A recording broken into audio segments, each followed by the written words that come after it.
Welcome to the show. My name is Charlton with Big C. This is Charlton and Big C Sports. Coming to you worldwide on the Big C Sports Network, on the #1 network in the United States of America. And Big C Sports has been voted the #1 sports show in the universe, according to Big C and them good old boys down south. I want to say bienvenidos to all of our listeners in Latin America, also across the pond in London, England, as well as Paris, France. Of course, you good old boys in Canada, we love you in Africa, the Big C tribe. But there's no one we love more than the good old boys down south in the land of the free and the home of the brave on a beautiful July the 29th, 2019. Grondo Deportes, Big C. How's it going for you good old boys down south? Charlton, we've almost made it through July. Looking forward to August and hot August nights come baseball, swinging the bats real hard. They're always swinging the bat real hard, Big C. There's a lot of good things happening in the sports universe. #1, football's back. It's kind of like that old car that you used to have when you were a kid, and as you get older, you don't want to drive around in a Pinto. But I've been watching this show called Strange Things that my son has me hooked on. I sat down and watched a couple of hours of it, Big C. I said, on vacation, you're not supposed to watch 9 hours of TV, but it's all fair in love and war. A lot of good things happen in the sports universe. I want to say today's show is sponsored by your Northern California Cadillac dealers, home of the all-new Cadillac Escalade, the standard of the world. And when you go by and test drive yours, tell them Charlton and Big C sent you. So, Big C, I know you talk about butter. I've been putting butter on popcorn. I've been using butter to armor all my tires. I even use butter for my, as an African-American, I shave my head. And buying hair products, it's hard to stay beautiful when you got to buy all those hair products. I just use butter. That helps too. Big C, that make any sense to you? Your thoughts? Well, Charlton, I put some butter on my spud tonight. I had a nice baked potato, loaded it down with butter and chives and fresh cracked pepper, man. It was wonderful. So butter just made me feel good tonight. It does make you feel good. Now, I know a lot of athletes watch different things. You have your own movies. I think you're a big Blazing Saddles fan. But have you ever heard of this TV series? I think it's on HBO, and it's called Strange Things. Does that make any sense? Have you heard of that before? Well, I'm not wealthy enough to afford HBO, so if I can't get it through a pirated source, Charlton, I miss a lot of these programs. Well, I think LeBron James, a lot of professional athletes are into this stuff. My son got me hooked on it. You can't be on vacation watching 8 hours of TV, Big C, but it's kind of gripping. So I'd advise do it with caution and have lots of butter so you can slip out of your situation, if you understand what I'm saying. A lot going on in love and war. But you believe, as I was telling people, what I love about Big C Sports, everything keeps growing in life. It's all about timing and talking to people, whether it's in martial arts, whether it's your school teacher, whether it's your coach. It's all about timing. Well, out doing a walk, I was just playing with my phone. And I said, Google, play Big C Sports Podcast. Would you believe it came up on the iHeartRadio podcast? Big C Technology is everywhere, Big C. Your thoughts? Well, we're living life through artificial intelligence, Charlton. There's not many things that you can touch these days that's not affected by artificial intelligence. And to be able to be available worldwide with our program and that people can listen to us wherever they want, anytime they want, around the world, I mean, that's what technology has created. Yeah. It has opened up us to the airways of the world. Well, and I really appreciate that because I was just talking about Alexa. So before I even start, I just want to say some things I don't know. But I know another favorite movie you talked about was Gene Hackman and Will Smith, and it was called Enemy of the State.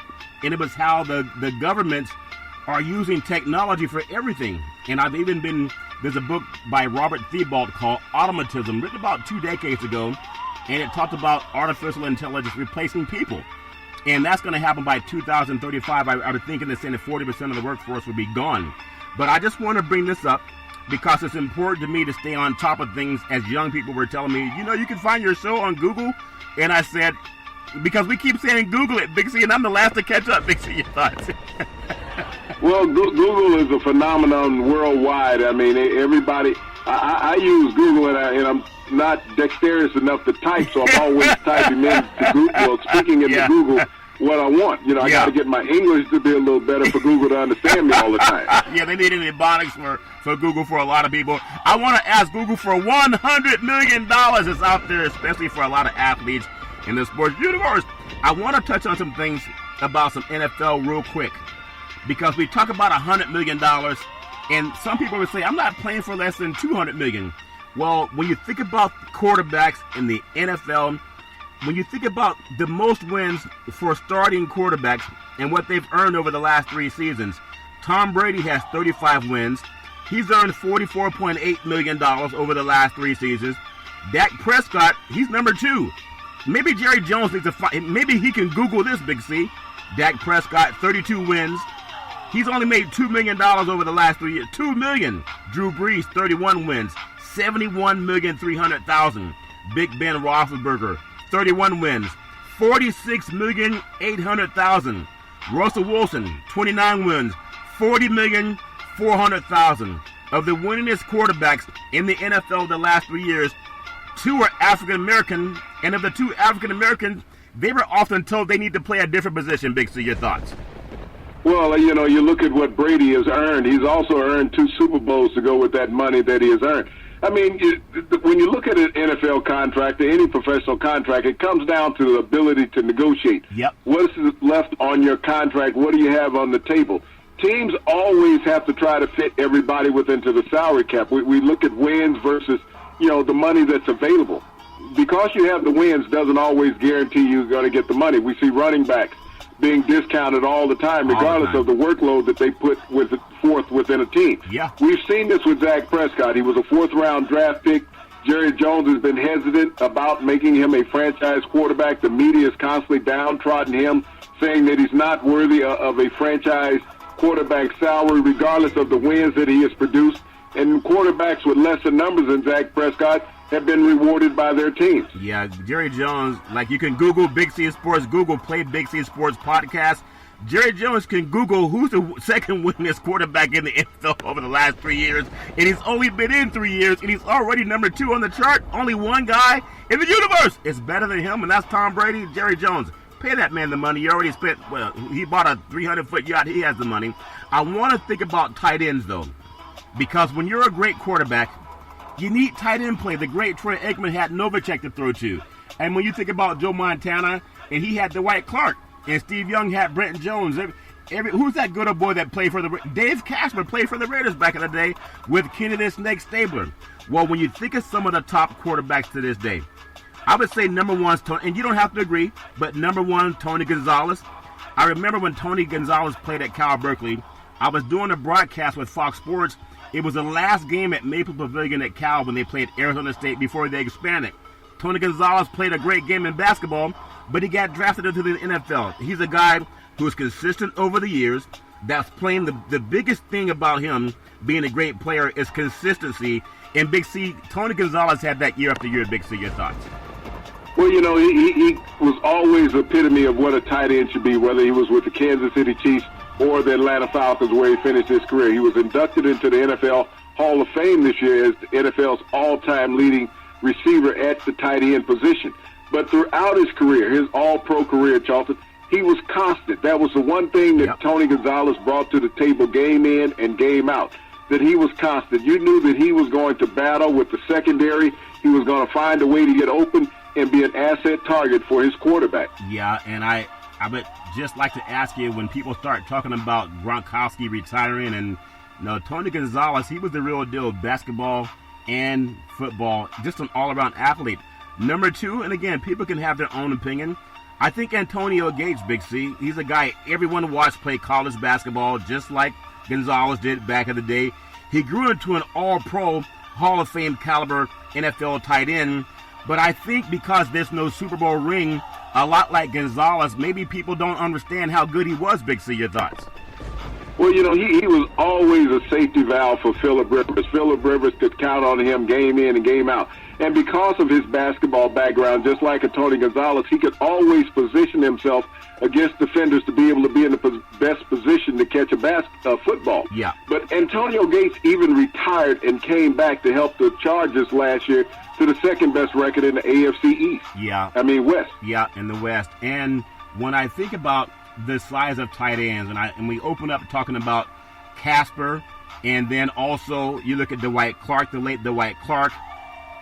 Would you believe, and I guess you could say this for every position, but how much larger the tight ends are of today compared to 30 years ago? It's almost like they weigh another 60 pounds more. Big C, your thoughts?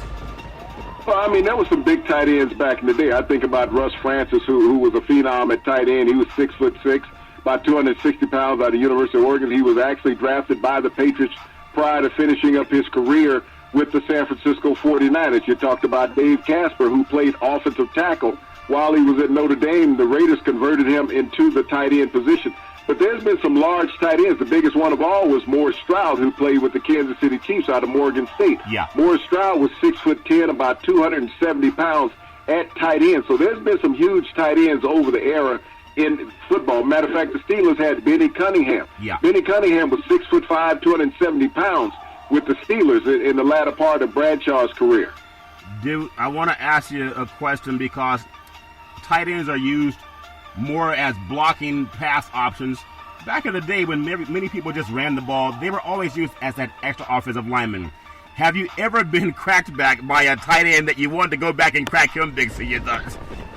Oh, yeah, there's been some tight ends that could lay a load on you, Charlton, over the years. I mean, you think about Keith Jackson, who played with the Philadelphia Eagles out of Oklahoma. Yeah. He was a huge tight end that could run and get down the field. But there's been great tight ends over every era in football. Kellen Winslow revolutionized the position as far as speed and size when he was with the San Diego Chargers. But there's been great tight ends over time, Charlton, guys that you did not like, guys that you respect also, that have played that great position in the NFL. I want to ask you a silly question. Like, you played in the era of Stickum. Did Stickum hurt tight ends because they were grabbing the defensive linemen so much they couldn't ungrab them to go out and catch a pass? That make any sense? Well, you know, the thing about Stickum, it was about being used in moderation. Yeah. I mean, some players went lavishly with it. You know, Fred Biletnikoff, Lester Hayes, put Stickum everywhere. A lot of players didn't like Stickum because it just made everything tacky. You know, your fingers stuck together, not just sticking to the football, but they stuck together. So it became cumbersome more so than helping players at times. I mean, just a little bit would do you. Yeah, a little bit would do you, Big C. I'm sure Butter and Stickum didn't go well together. Another guy that I think is also pretty talented, my number 3 guy, it would be Shannon Sharp. Absolutely unbelievable athlete. Consistency that he put in year in and year out, in the weight room as much as on the field. Unbelievable. And you think about the excitement that he played with, it was pretty high, and it didn't hurt to have Hall of Fame quarterback throwing to you, Big C. Your thoughts?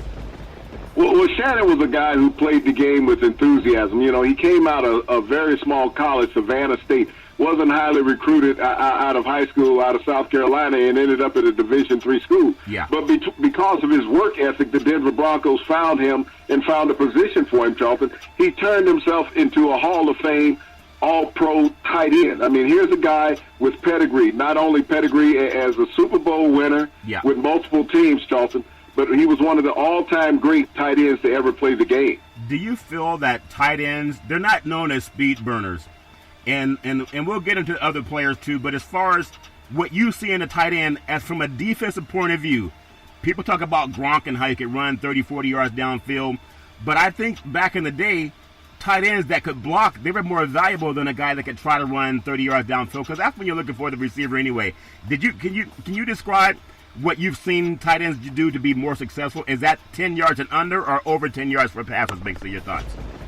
Well, the tight end position has always evolved in the NFL, starting with John Mackey and Mike Ditka. Those individuals were the first tight ends to have 1,000-yard receiving seasons. You know, prior to that, it was something unheard of. They got into the Hall of Fame because of that. Jackie Smith was one of those, even though he'll always be remembered for dropping a pass in the Super Bowl for the Cowboys versus the Steelers. But as you look at tight ends evolve over time, the size and the speed of the game changed as well as the tight ends did. You had tight ends that could change the pace of a football game. And we saw that over time. You talked about the tight ends with the 49ers and Brett Clark, you know, playing with them. Jay Novacek with the Dallas Cowboys. There's been many a tight ends over there. Mark Vivaro with the Giants. Keith Jackson with the Eagles. I mean, these guys have gone out, and the dynamics of the game, when everybody faced Kellen Winslow back in the day, he was a guy that just blew everybody's socks off because what he was able to do from the tight end position had never been seen before. With the speed, I mean, they put him out in the slot, line him up one-on-one with a safety. He could outsize the safety with the 6'5" body, but he could also run, you know, a 4.5, 4.4 40 at that size. I think guys like, Brant Jones, Dwight Clark, Kellen Winslow played for the Chargers back in the day, and I think he had one of the greatest games I ever saw when they played a game against the Miami Dolphins. And I know that he is probably high on everybody's list. But when you think about, I don't know how many yards he had, but I know they had to carry him off the field. I believe it was a playoff game against Miami. Can you describe, outside of the Casper and the Holy Roller down there in San Diego when the Raiders cheated their way for a win, can you describe a receiver that was better than, say, Kellen Winslow? Big C, your thoughts? Well, a tight end, there was none better than Winslow at the time when he was playing. Like I said, he changed the game. You know, Eric Coryell knew what he had in Kellen Winslow. He was a first-round draft pick out of University of Missouri, and when he came into the NFL, he was an instant success in that pass-happy offense that they had, and he was a hard matchup. But when you looked around the league, I spoke about Russ Francis earlier, who was a mismatch problem when he was with the New England Patriots early in his career. He was a number 1 draft pick out of Oregon with his side. Dan Hasselbeck, another tight end out of Colorado who was 6'6".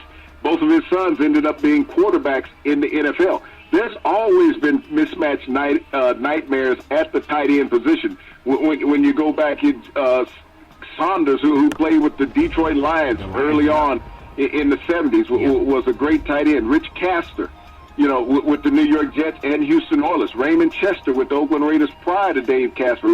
Todd Christensen, who played with the Raiders also. Right. There has been great tight ends over the eras in the NFL that were just a nightmare for every defensive secondary. Well, speaking of nightmares for a defense, and also guys that had just as much success after the playing days, I think the number 4 guy, just my opinion, and maybe even ranked too low, Ozzie Newsome.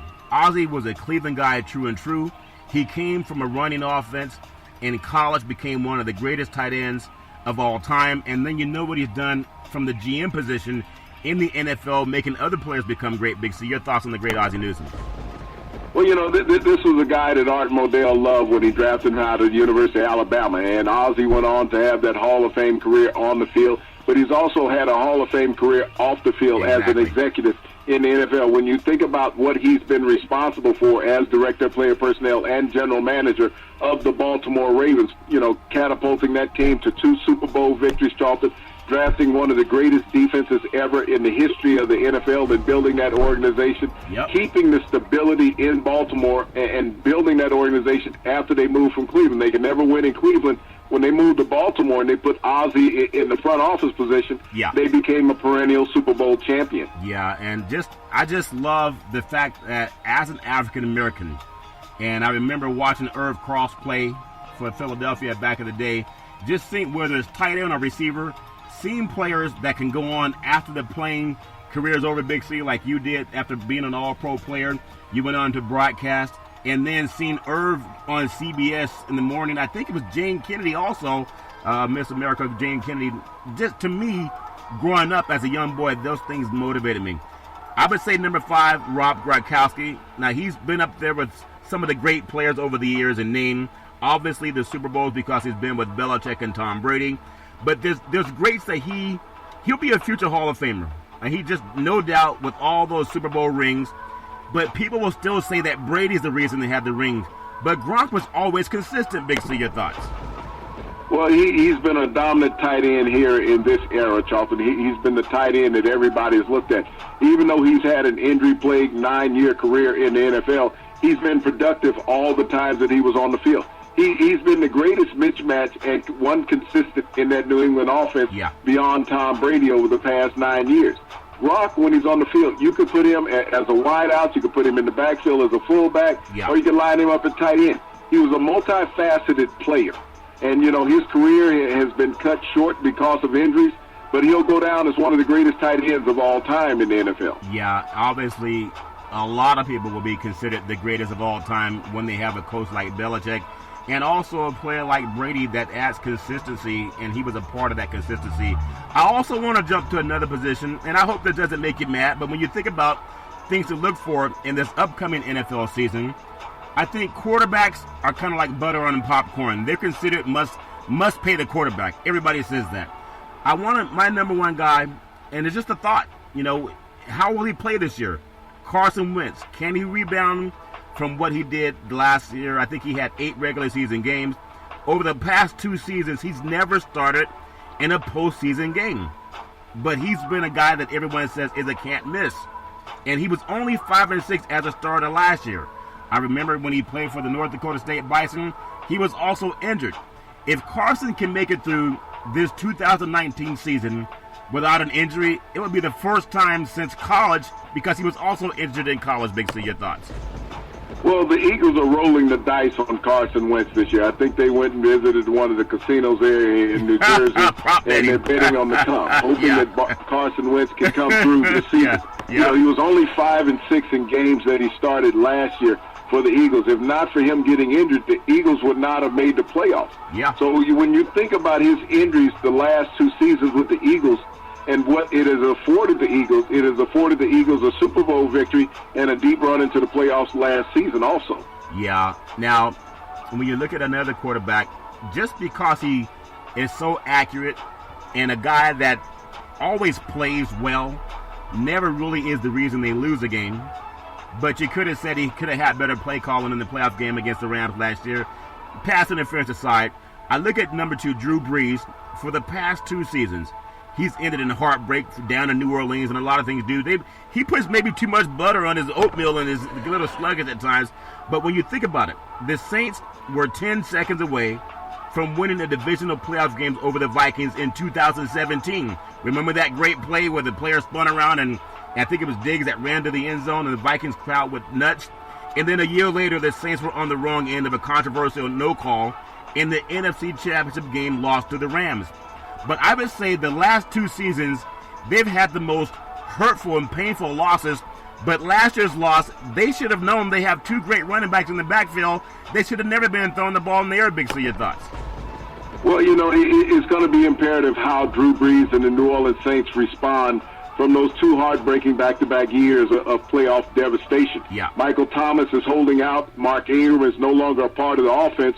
Drew Brees has been the one consistent in New Orleans over the past decade. Will they be able to recapture the fire and spark that they had offensively? They're in a very tough division with the Falcons and the Panthers, and, you know, hopefully that the Tampa Bay Buccaneers will be better than what they've been the last 2 seasons.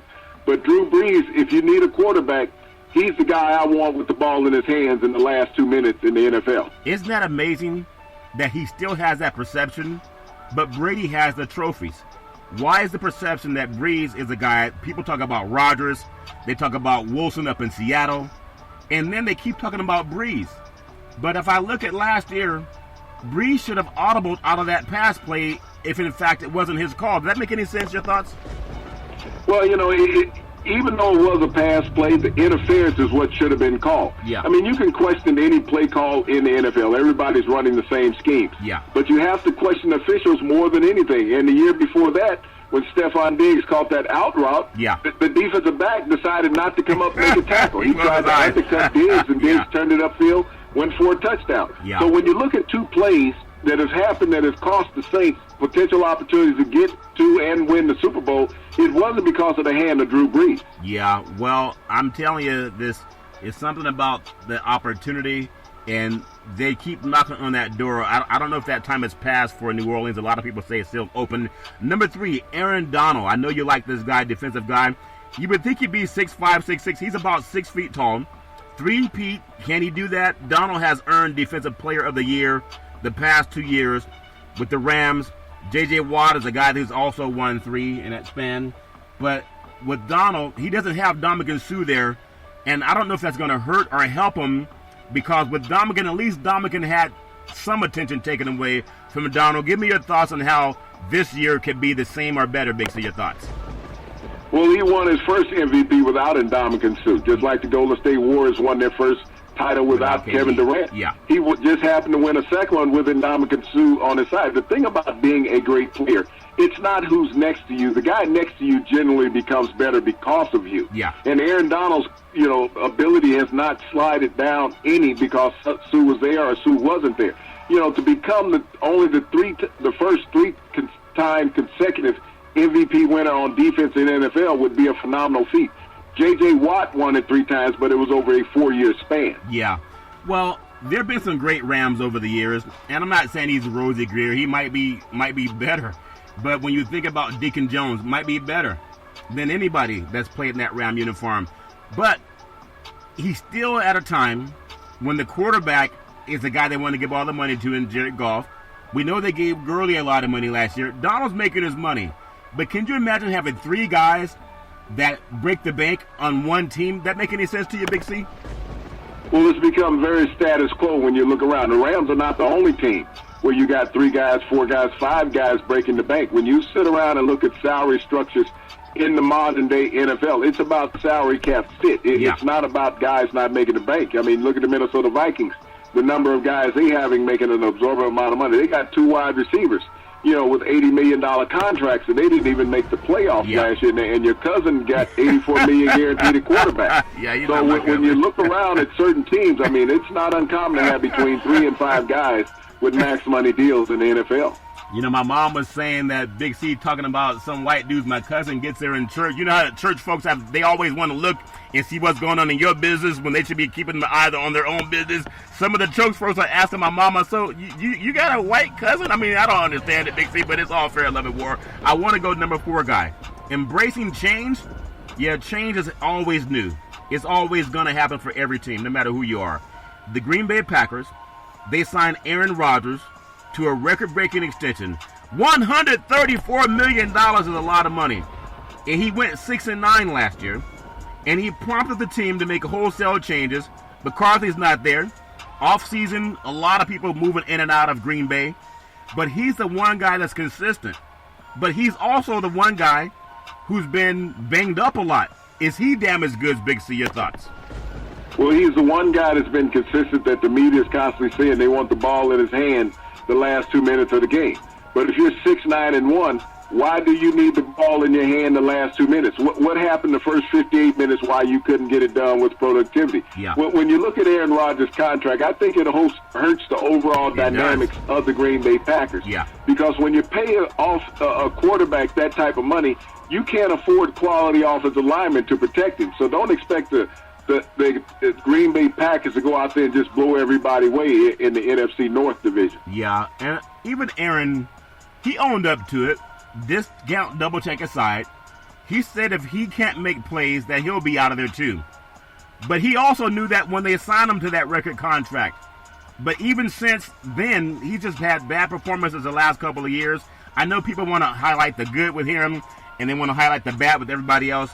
But when you're making the most money, you can't make excuses. I want to look at the number 5 guy. You think about MVPs of the league. No one has repeated in the NFL as MVP since the great Peyton Manning, who's making a lot more TV commercials now. That was 2008, 2009. You look at Patrick Mahomes. Patrick Mahomes, I'm so impressed with this kid. He left no doubt that he was the MVP last season. He dominated the league like few second-year quarterbacks have ever done. But he did something that you always talk about, Big C. Sometimes you got to tell people no. Some people in your life are not good for you. And when you become famous, a lot of people that sat on the sidelines, hey, I knew you would make it. I knew you were going to do it. And can I have your time to come work out this organization or charity or commercial? This guy's been focused, and I think he's going to show up even better this year, Big C. Your thoughts? Well, that's the thing. Patrick sit out his rookie year. He sit there and he learned behind Alex Smith before he got his chance to be the quarterback under center for the Kansas City Chiefs. He had a great offensive scheme by Andy Reid and Eric Bieniemy, the great offensive coordinator that they have in Kansas City. But he had a receiving core that was equal to his talent. Everybody is coming back intact. A lot of people said because Kareem Hunt was cut by the team, his talents didn't fall off because Kareem Hunt weren't there. They have a stable of running backs that he could work with. I expect for him to have an equal season in his 3rd year in the NFL as he did in his sophomore season. Well, I know that everybody wants to get better every year. It's just a matter of if it happens, how it happens, and I know they're looking forward to that too. I want to take you down to Dallas because Jerry Jones is getting older. When you watch him walk, he has a little limp. Everybody has a hitch in their giddy up as we get older. But number 6 guy, you think of Jason Garrett. Is this his last stand? The Cowboys coach got another year, but he did not get a contract extension. Not only did he not get a contract extension, Jerry Jones is even messing around with Ezekiel Elliott and Dak Prescott. So Jones doesn't like anybody right now. But if anyone that he likes out of those 3, it has to be Prescott and Elliott more than Garrett. Big C, your thoughts?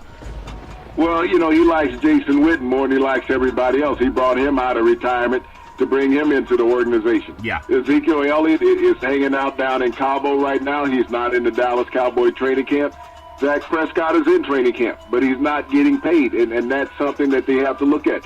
You also have a disgruntled Amari Cooper and Jalen Smith at linebacker. Yeah. But you did not give Jason Garrett a contract extension. He made the playoffs last year with the Dallas Cowboys. He's done it twice in his career as the head coach of the Dallas Cowboys. What do you want in the Cowboys if you don't have stability at head coach? Who are you going to go out and find to do a better job than what Jason Garrett does? Until this team can be intact for 16 games, the Dallas Cowboys don't have a chance to win anything. Well, I think sometimes ego can destroy anything, and I mean everybody. If you got $1 billion, you can afford having people not care about their feelings. But Jerry Jones has earned the money, but can he earn another championship? I do want to say that sports is a $1 billion industry, and boys and girls sports is the foundation to this $1 billion industry. What we're going to do now is take what's called the Big C pause. And after we take the pause, we're going to come back and talk more football. We're going to even talk some baseball, and we hope that you'll come back and join us. We'll be back in just a moment.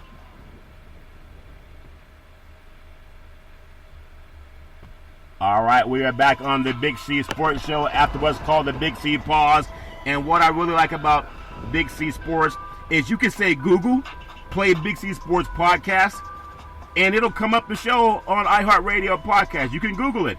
And Big C Sports, you can follow Big C Sports 24 hours a day, 7 days a week, around the world on the #1 podcast network in the universe, in iHeartRadio Podcast. You can follow Big C Sports on Apple Podcast. You can follow Big C Sports on Spreaker. You can follow Big C Sports on YouTube. You can follow Big C Sports if you have a TV at home, and most people do. Xfinity, Comcast. You can follow Big C Sports TV. And an app that I also like, along with Google, is Alexa. You can say, Alexa, play Big C Sports Podcast. You'll hear Welcome to the Show. I'll introduce, you'll hear our commercials. Welcome to the Show. I'll introduce Big C, and he'll do his thing. And so I really thank all of our sponsors for the support. And it's just like anything else in life. There are people that I saw on TV 3 years ago when we started Big C Sports, and Big C, they're gone. There are people that I heard on radio 3 years ago when we started Big C Sports, and they're gone. And now we're on so many networks, and we're growing leaps and bounds. Thank God for that and our hard work. Big C, going back to the NFL, I think about number 7, the Denver Broncos quarterback search. It continues. It doesn't seem that long ago when you think about it, because I remember covering out in San Francisco, Santa Clara. They were in Super Bowl 50. Now Denver's on his 3rd head coach and 5th quarterback since 2015, and only 6 players remain from that dominant Super Bowl championship team. Big C, your thoughts?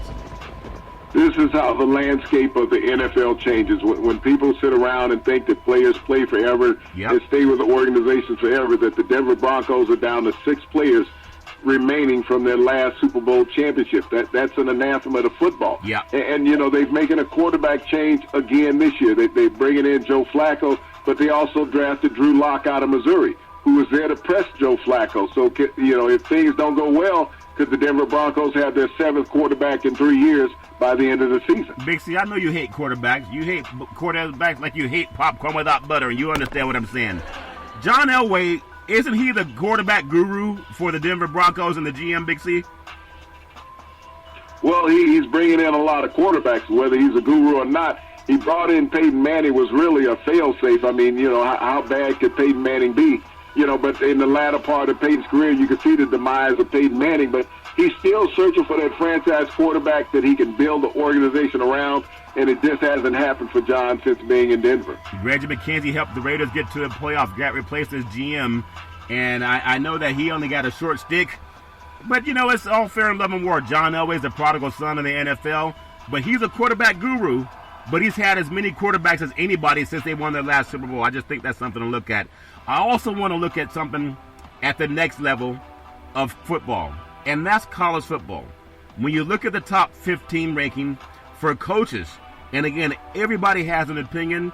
Big C Sports just has our own, and oftentimes we just say Google what we say. If we're not right, then don't listen to us. But if our competition's not right, don't listen to them. Number 15, Tom Herman for the Texas Longhorns has officially returned to contender status for the Big 12 title. And also, you think about the direction of the Texas Longhorns since he showed up. Big C, your thoughts? Well, this is a program that had gone through a couple coaches and it was in the doldrums. But he has brought a new form of life back to the Longhorns, Charlton, down there in Austin. You know, they made a Sugar Bowl last year. You know, they've made 2 bowl games since Tom Herman has been the head coach. He has this program on the right track to contend for a Big 12 title. Well, not only that, Big C, he's won the booster support, which is something that Charlie Strong never got. No matter how much success Herman has, Charlie Strong did not have the same support from the Texas boosters, and everybody knows what I'm saying, but you got to give the man credit. Number 14, Mike Gundy. I'm 40, I'm a man. I remember that statement that he made, Oklahoma State. The streak of consecutive 3 10-win seasons was snapped in 2018 after a 7-6 mark. But this team in Stillwater, Oklahoma, they will always be in the backdrop of the Oklahoma Sooners. But this man knows how to flat-out coach. Big C, your thoughts?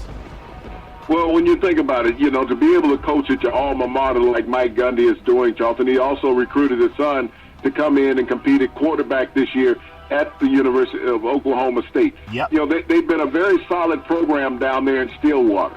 And Mike Gundy, you know, having a subpar season last year, is looking to rebound and get back into that Big 12 hunt this season. I know this might make you frown a little bit. You ever drink what's called apple cider vinegar? It's healthy for you, but boy, it sure is bitter. You got to put something in it. And this mentality of this next coach I'm going to mention, sometimes he rubs people the wrong way because he's not camera friendly. Number 13, Coach Mike Leach for the Washington State Cougars. Under Leach's direction, would you believe that Washington State has emerged as a consistent winner in the Pac-12 North, and they're way out there in the Palouse? Big C, your thoughts?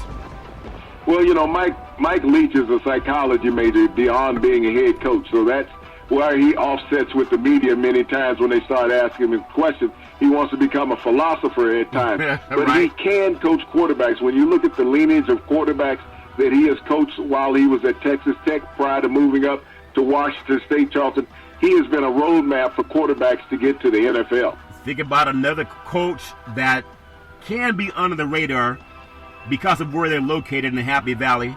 You look at Coach James Franklin, Penn State, Nittany Lions. After what happened with the scandals of head coach Joe Paterno and the statue and all the junk that went on against boys there at Penn State, Happy Valley, that program was on the way to become SMU North. But Franklin came in and turned it around. You think about what he's done. He's been a successful coach in his stint at Vanderbilt and then Penn State, going 24-15 in 3 bowl appearances over 3 years. And he still always will remain in the backdrop of what happened under the late Joe Paterno. Big C, your thoughts? Well, just 2 years ago, he had Penn State out in the Rose Bowl versus USC, one of the most electrifying Rose Bowls of all time. Franklin has recruited well at Penn State after this program almost hadn't gotten a death penalty. That's right. Under Coach Joe Paterno. Yep. But he's turned the fans around at Happy Valley, Charlton. He's gotten his program back on a winning track, and he's poised to make a charge for the Big Ten title. Well, another guy that you would think they would be in some conference, but no, maybe not, because they get $100 million from having NBC broadcast their games. Number 11, Brian Kelly, Notre Dame. Kelly's added to his solid overall resume, I would think, at Notre Dame with a 12-1 finish and a trip to the college football playoffs last fall. And the year before that, they were undefeated, headed down to Miami where they got ambushed 40-7. But this guy has turned things around, and he was on the hot seat the last couple of seasons. Big C, your thoughts? Well, Brian Kelly's been a quality coach, and being there at South Bend, you have all the ability to recruit nationwide. Yep. And when those Golden Domers are playing solid football, Charlton, they can compete with anybody. He has a new quarterback this year at Ian Book, and he's expecting to improve on the season that he had last year where he went undefeated in the regular season. Yeah, and then number 10, I would say another guy that I really like, you look at Dan Mullen out of Florida. He's made a huge impact in his first year on the job down in Gainesville. And you think about what he did. Finished 10-3, number 7 nationally, and really out-coached Coach Harbaugh in Michigan in the bowl game last year. I think he has Florida back in the right direction. Big C, your thoughts? Well, Dan Mullen has always been a quarterback-driven coach. You know, he coached Tim Tebow to the Heisman. Now he has Felipe Franks down at Florida. You know, he was 10-3 in his first year back in Gainesville, and this is a state that's full of talent. Yep. And he's arrived back down in Florida and served notice that he's making Florida, the University of Florida, the #1 team in the state. Let me get your thought up north again. We talked about the Big Ten and some of the great coaches from up there. Number 9, Mark D'Antonio of Michigan State. With 3 victories in 2019, he became the winningest coach. He'll become the winningest coach for Michigan State history. If you think about where the Spartans are, they're still not considered Big Ten champions. And I know they've done it only a couple of times, but he has, you look at his record, 107 victories. He's been more consistent than anybody now that Urban Meyer's out of there, but you wouldn't think it from the outside looking in, Big C. Your thoughts? Well, Sparty has been always looked at as the little brother in the Big Ten because Michigan has always looked at the dominant university in that state. But, Mike D'Antonio has handled Jim Harbaugh since he's been the head coach at Michigan. He has also upset Ohio State. So he has done a solid job in that program at Michigan State. And as you mentioned, he's just 3 victories away from becoming the all-time winningest coach in the history of that great university. Yeah, that'd be amazing. He'll get it done this year, probably at least by week 4. Number 8, his nemesis, Jim Harbaugh. Michigan's made significant strides under Harbaugh's watch. The next step, they have to win a Big Ten title and earn a trip to the college football playoffs. If you're at Michigan, you can recruit anywhere in the country, just like Notre Dame, like USC, Texas, Florida, Alabama. But this is the year that Urban Meyer stepped aside. But I think this new coaching staff at Ohio State, they're more wide open than what Urban Meyer was more conservative. So there's no guarantee that Michigan will break through this year, even Big C. Your thoughts? Well, under Harbaugh, Michigan has made continuous strides and gotten better over the last 3 years in their Big Ten and overall play, Charlton. I think they were down last year when they went and played Florida in that Peach Bowl. That they were downtrodden after the loss to Ohio State, costing them an opportunity for a Big Ten championship, Charlton, and even a bowl series. Yeah. But they're returning Shea Patterson at quarterback. Harbaugh has done a marvelous job in recruiting. It's time for Shea Patterson to shine and get Jim Harbaugh to the promised land in the Big Ten title game. And speaking of title games, we're going to go down south to the Big 12. You think about Lincoln Riley at Oklahoma. It's a close call between Riley and TCU's Gary Patterson for the number 1 spot in that conference. Now, few coaches can match a 2-year run that Riley's had pitched together with this program. You think about how the pressure to win at Norman, Oklahoma. You talked about the coach with the 58-game winning streak back in the day. Everybody still thinks about the great coaches and the teams and players they've had over the years. But this kid in Riley, I think he's given them more than they expect. He's not Barry Switzer, but he might be better, Big C. Your thoughts? Well, he took over for Bob Stoops down in Oklahoma. Bob Stoops had a phenomenal career, but he could never win the title game at Oklahoma. He stepped down and made Lincoln Riley his offensive coordinator, the head coach at Oklahoma. Yep. Lincoln Riley has done something no coach has ever done in his first 2 years as a head coach, not only make the football playoff bracket, Charlton, but also produce consecutive Heisman Trophy winners. So the sky has been the limit for Lincoln Riley. He has a veteran quarterback in Jalen Hurts, a transfer from Alabama. If he can get Jalen Hurts to the level that he had Baker Mayfield and Kyler Murray, Charlton, he will have to go down now in one of the top 5 coaches in college football. Yeah, and another great coach with that I think about also down in that neck of the woods, Gary Patterson at TCU. He's played great over the last 3 seasons. His teams have performed well. Now, you think about it. He's become the head coach, but the level of success never changes. The Horned Frogs won 67 and 63 since Patterson took over as head coach. No, they're not Texas and never will be. They're not even going to be like in Oklahoma. But they're down there in Fort Worth, Texas, in the Dallas Metroplex, and they have access to all the top talent. This guy's been successful everywhere he's gone, Big C. Your thoughts? Well, you think about him being successful everywhere he's gone. Not only that, Gary Patterson has coached in 3 different, conferences, Charlton, and won all 3 of those conferences. He's even gone out and played in the Rose Bowl with his TCU Horned Frogs. Yep. This is a guy who has had success. He has built a program out of nothing there under the shadow of the University of Texas, the University of Houston. Yep. All those great universities in Texas, Charlton, he's had to compete against them, and he's beat all of them. Yeah, he's beat them all. Another guy, as we're going to stay down south, go a little bit more southeast, Kirby Smart at Georgia. He's quickly elevated the Georgia program into contention for a spot in the college football playoffs on an annual basis. No, he's not Vince Dooley, but Dooley had his own run with guys like Herschel Walker, etc. But when you think about Kirby Smart, he has to be smarting from that loss to Texas last year. because all of the people all over the country, they kept hearing that we got robbed. We should have been in the Final Four. And then Texas beat him by 2 touchdowns. He has a lot to prove, but he has a great recruiting class also. Big C, your thoughts? Well, when you think of what he has done since he's been at the University of Georgia, he has won the SEC title. He has played for a national championship.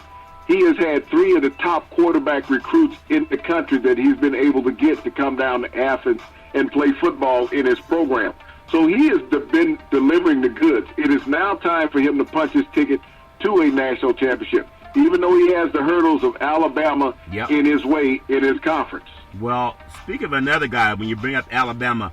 Jim, what he said? I said I want $100 million, Big C. Jimbo Fisher almost got it. He got the $75 million contract. Texas A&M, when you think about them, this is his first season at College Station, but he was successful last year. But they lost by 2 points to eventual national champion in Clemson. They've also played, many times, they played close with Alabama, even before we got there, because you can't find much better talent than Texas, California, and Florida. So he's in the hotbed of college recruiting. But what are your thoughts on Jimbo Fisher getting to the top of the mountain in the SEC, Big C? Your thoughts? Well, when you think about the productivity that Jimbo Fisher had in his first year down at Texas A&M in College Station, as you mentioned, he lost by 2 points to the eventual national championship team Clemson. But he also lost 3 close road games in the SEC that kept him out of that playoff series. And you think about it, those were road games. This year he's going to get those teams at home. If he turns the table on those games, Charlton, that he lost on the road last year, he'll win the Western Division of the SEC title and be in there for the playoffs in Atlanta when they get there for the SEC championship. Well, there's 100,000+ fans down at Kyle Field that want to see that predicament come true, Big C. Number 3, I want to take you way out to the Northwest again, and that's none other than the University of Washington, Chris Petersen. You think about Peters, what he's done in the 2019 season. He's unquestioned the number 1 coach in the Pac-12. He's not Donnie James, who won a national championship back in the day with the Huskies, but he's 15-12 start at his tenure at Seattle. He's improved dramatically with his own players. The Huskies have won at least 10 games over the last 3 seasons under Petersen. Big C, your thoughts? Well, he's become the flagship program of the Pac-12. He's taken all that title away from those California universities and taken all that talent up in the Northwest, Charlton. He has been a phenomenal coach while he was at Boise State. He has brought that same type of talent hunt over to Seattle with the University of Washington, Charlton. He's been in the football playoff series a couple years ago. His team was overmatched in that. They won the Pac-12 title last year, Charlton. But this Washington State program is going to have a new quarterback this year, a transfer out of the University of Georgia, and Chris Petersen has been known for developing strong-arm young quarterbacks. Yeah, I remember going up to the Husky Stadium back in 1991. They had just finished playing in their national championship series, and they were tied with the national championship rankings because they were ranked as opposed to being playing for it, and they were tied with Miami. I think Washington went on to the Rose Bowl and beat Michigan, and then Miami went down to the Orange Bowl and beat Nebraska that year. And there were many people saying that Washington was a better team out west, and people down south were saying Miami was a better team. It was just 2 years later that Washington went over to Miami, and they snapped their 57-game home winning streak at the Orange Bowl. And since then, both programs have kind of settled down a little bit, but they're both making a nice rise. The number 2 guy, and some people might say number 1, I would say Dabo Swinney out of Clemson. When you think about his resume at Clemson, he continues to get better with each season, taking over the program as an interim coach in 2008. Would you believe his record is 116, 30 overall, and he has 2 national championships? Big C, your thoughts? Well, this is the growth of college football. Dabo Swinney has put a new face on there, but he has to be consistent. I mean, what he has done now over the past couple of years has been great for the University of Clemson, also the landscape of college football. He's a protege of Nick Saban. When you think about it, he's a graduate of the University of Alabama. He has taken the University of Clemson to new heights. They are dominated the ACC. There's really nobody that's equal to them in their division, and I expect for them to win it once again and get back into the bowl playoff series again, Charlton. Well, you talk about cousins, Big C. I think a guy that you like fishing with is none other than number 1 Nick Saban out of Alabama. He's no Paul Bear Bryant. He's better. He continues to build a resume at Alabama, likely to become the best college football coach in history, only second to Eddie Robinson. I got to say, no one's better than Eddie with over 408 wins. But when he decides to retire, you think about it. 12 years Tuscaloosa, Saban has compiled an overall record 146 wins, 21 losses, and 5 national championships. It could easily have 2 more. And I don't know if people think this is a good or bad thing, but they just decided to schedule a home-and-home with Wisconsin. In the next decade, they're going to play a home-and-home with Wisconsin. They're going to play a home-and-home with Notre Dame. They're going to play a home-and-home with Texas, as well as Penn State. So people can't keep saying the Citadel here and there. Alabama deserves a breather, but no one can argue with his record. Big C, your thoughts? Well, the record speaks for itself with Nick Saban and what he's done there in Tuscaloosa. I mean, you always going to have somebody rise up for the moment, as Dabo Swinney has done at the University of Clemson in beating Nick Saban 2 out of the last 3 years for the national championship. Yeah. But Nick Saban has consistently gotten his program into the national championship. You speak about the 5 national championships that he has won down at the University of Alabama. Yep. That's unequal in modern college football. And to be consistent and win 140-plus games, you know, this is what Nick Saban has done. The legend of Nick Saban speaks for itself. And it's good for college football. Because just like in any sport, you got to have a mountain to climb. Yeah. Nick Saban has been the mountain of college football over the last decade. He surely has, Big C. And we all know that everything's fair in love and war, and you can't please everybody. It doesn't matter who you are. Someone's going to find something wrong with your program.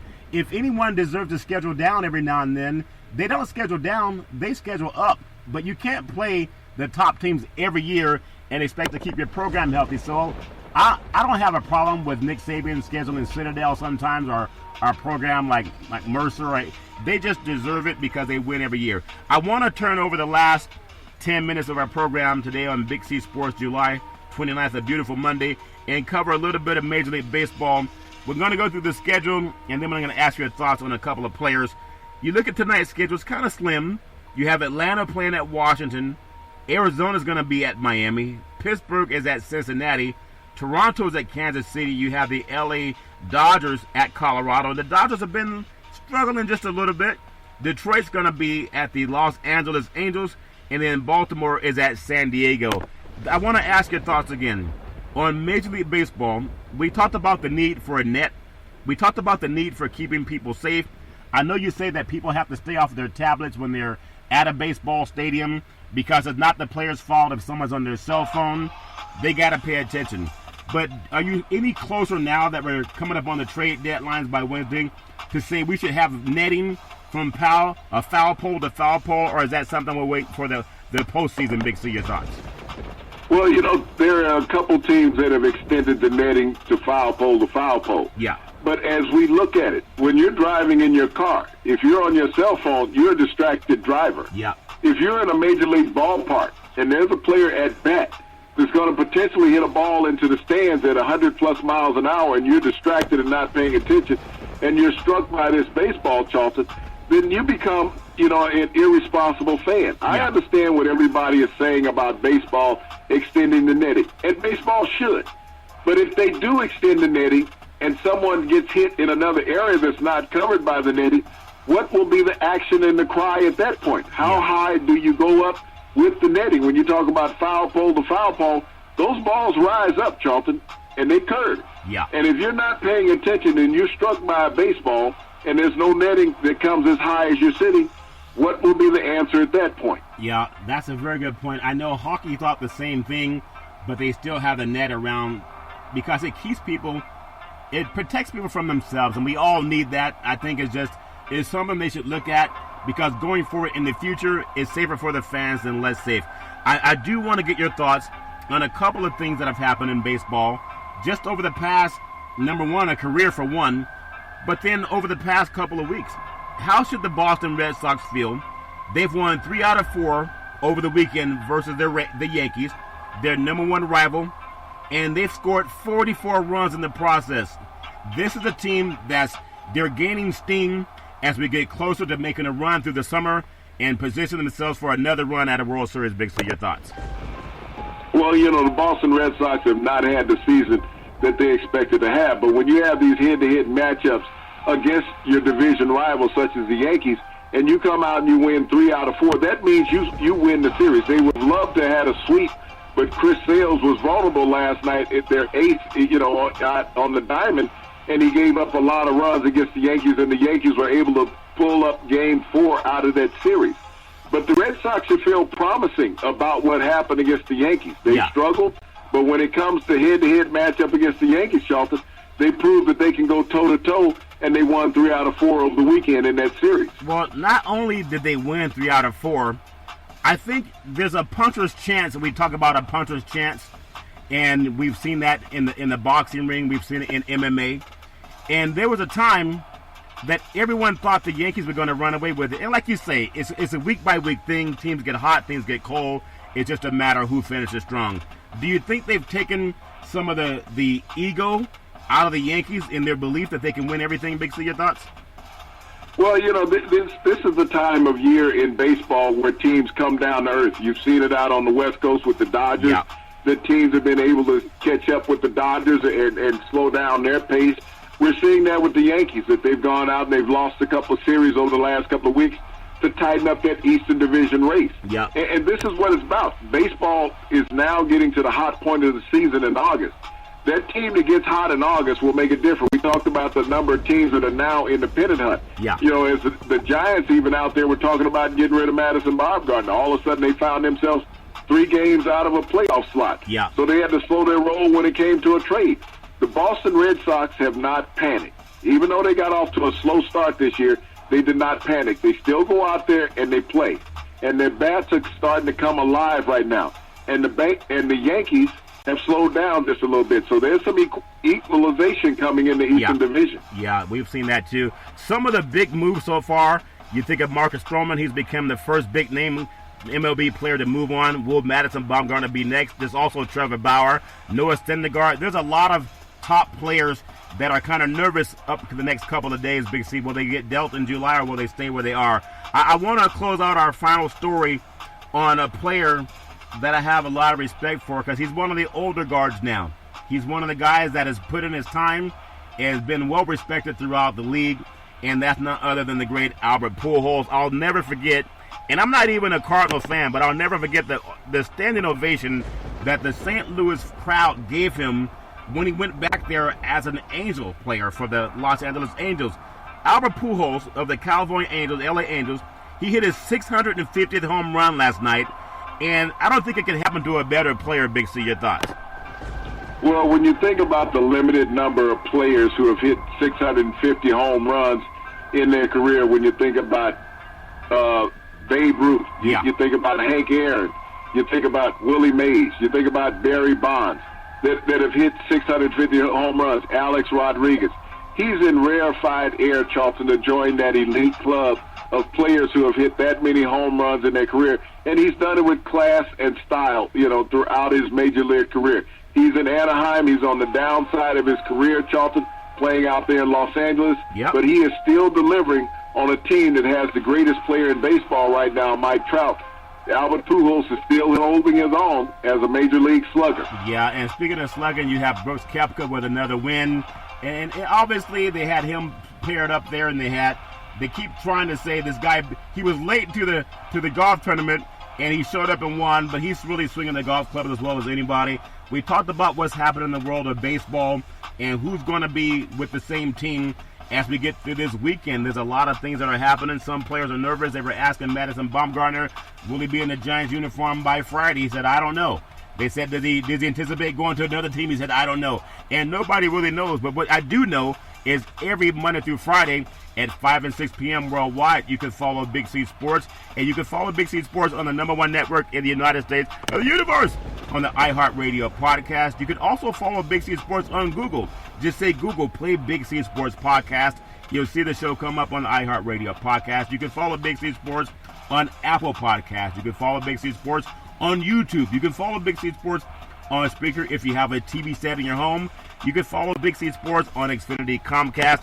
And an app that I like is Alexa. Just say, Alexa, play Big C Sports podcast. You'll hear from our sponsors. You'll hear welcome to the show. I'll introduce Big C, and he'll do his thing. So I really appreciate our sponsors for all the support. Big C, back in the day, there was a man by the name of Drew Boudini Brown. He was known as Muhammad Ali's right-hand man, and he would always tell Ali, with all you got to use, how can you lose? Rumble, young men, rumble. Big C, what are you looking forward to in the sports universe? Well, Charlton, there are two former Georgia Bulldogs that were number one draft picks in the NFL. Todd Gurley of the Rams, A.J. Green of the Cincinnati Bengals. Today, A.J. Green tore ligaments in his ankle. Wow. And he will be out 6 to 7 weeks at wide receiver. Todd Gurley had off-season knee surgery on his injured knee. Found out he has arthritis in his knee. Wow. Which team will be more affected by the loss of their players or the longevity of the player during the season? Will it be the Rams with Gurley? Will it be the Bengals with A.J. Green? Well, either way, it's always a bad occasion when someone gets hurt in practice. But with the way medicine is now, I'm sure they'll be back in no time. Big C, I just appreciate what we do on this show, and I appreciate people following every Monday through Friday at 5 or 6 p.m. worldwide. Follow Big C Sports on the Big C Sports Network, on the #1 network in the United States of America. And Big C Sports has been voted the #1 sports show in the universe, according to Big C and them good old boys down south. As we always tell you, there's never, ever an excuse for domestic violence. If you know any man or woman going through that garbage, please pick up the phone and call 911, because no man or woman should ever have to go through that garbage on their own. And as we always tell you on every Big C Sports show, we thank you, we appreciate you, and we hope that you have a super fantastic day.